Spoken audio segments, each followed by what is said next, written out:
bagong tuklas na pantapal daw sa mga sakit-sakit ng katawan. May ilan nang sumubok, negative ions. Meron nga ba itong resultang positibo? 6 na buwan lang si Baby Rupert nung nagkaroon siya ng tinatawag na scalded skin syndrome. Matinding sakit sa balat kung saan namumula at nalalaglag ang balat sa kanyang buong mukha at katawan. Pagdating ng 2 days, dinala ko sa pidya. Sabi ng pidya, ay kailangan ito ay dalhin sa ospital para maswiruhan.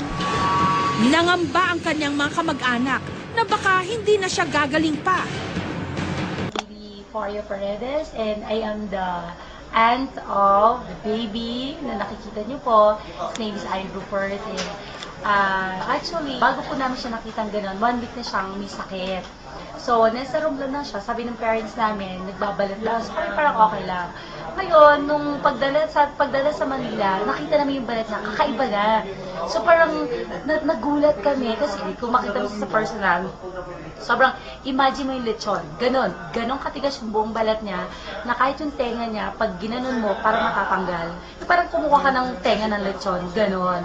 So, sobrang nakakaawa. Tapos, pag-iiyak siya, nagka-crack lahat yun. Kasi makikita mo yung dito, nagtanggalan na yung mga skin niya, para siyang katatapos ng initin na lechon. So, kung makita mo yung ganung bata, sobrang nakakaawa. And nung nalaman namin, sabi ng doctor niya na it's a bacterial infection, nagkaroon kami ng hope na yung negative ion natin ng Love Moon, that is 99.9% kills bacteria. So, nung nalaman namin yun, what we did, syempre, I have faith in my product and I believe in my product. What I did, tinanggal namin sa panty liner. What I did, nilagay ko sa bata. Kasi yung bata, mabahong-mabaho na siya, hindi siya mapaliguan, parang bed sore siya. Sobrang baho niya, nakakaawa talaga. So, what we did, binasala namin yung negative ion, yun na nilagay namin sa kanya. So, ako mismo yung tita niya na nagtyaga sa kanya na mayat-mayat binabasa ko ng cotton buds yung mga negative ion, and every 5 hours pinapalitan po namin yon. So 24 hours ko po yung ginawa, and good news, God is so good because syempre dala pa rin ng prayer. Thank God ginamit niya yung negative ion para gumaling ho yung pamangkin ko. So kinabukasan ho, yung party na una namin nilagyan, yun yung sobrang dry talaga. So nung nakita namin sobrang dry siya, sinundan na namin ibang part ng katawan niya, and nung natanggal na yung mga dryness niya at wala na yung mga parang sugat na nagtutubig, pinangliligo namin sa kanya, pinampupunas namin na tubig, yung may negative ion na tubig.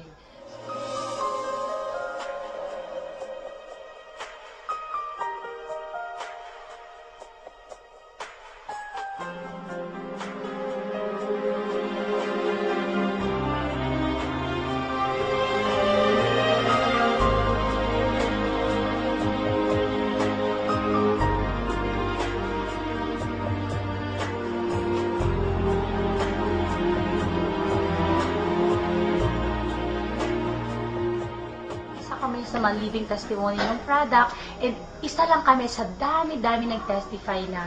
So if I were you, kayo rin, i-challenge nyo yung product. Hindi namin sinasabi nakakapagpagaling siya sa lahat, pero i-try nyo kasi maganda yung sarili mong testimony. So pag may sarili kayong testimony, magpakita rin kayo, i-share nyo para makatulong kayo sa ibang tao. So I hope to see you in the office and pag-aralin yung product natin, dahil sa product na to makakatulong tayo, at the same time aangat pa ang buhay natin. Makalipas ang 1 taon, heto na si Baby Rupert. Masayahin. At higit sa lahat, flawless. Ang nagpakinis daw sa kanya, sanitary napkin na may negative ions. Wala naman daw masama kung sinubukan nila ito, lalo ba't 10 piso lang kada piraso. Tinatanggal lang nila ang negative ion strip sa sanitary napkin. Pagkatapos, itinapal sa sugat ni Baby Rupert. Makalipas lang daw ng 1 linggo, unti-unti nang kuminis di umano si Baby Rupert. Sa internet, may pag-aaral na nagsasabing may natural daw na kakayahan na magpagaling ng iba't ibang klase ng sakit, ang tinatawag nilang negative ions.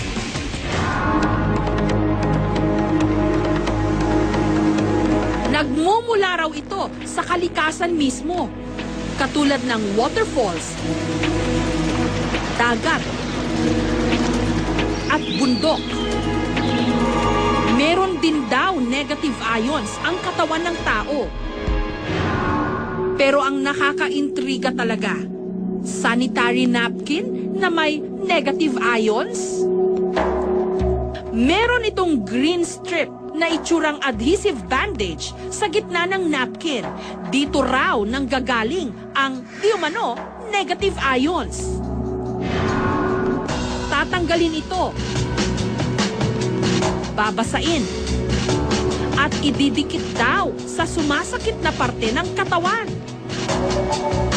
Sinadya namin ang tanggapan ng distributor ng sanitary napkin na meron daw negative ion. Taong 2006 nung naimbento raw ito sa China. Pero noong nakaraang taon lang sinimulang ibenta dito sa Pilipinas. So na they came up with all the researches. Doon sa small strip na yun, nilagay nila sa napkin. And since they're in the business of napkin, yun na rin ang ginamit. And it's patented. Trade secret daw ng mga Hapon na siyang gumagawa ng kanilang produkto kung papaano inilalagay ang negative ions di umano sa strip na ito.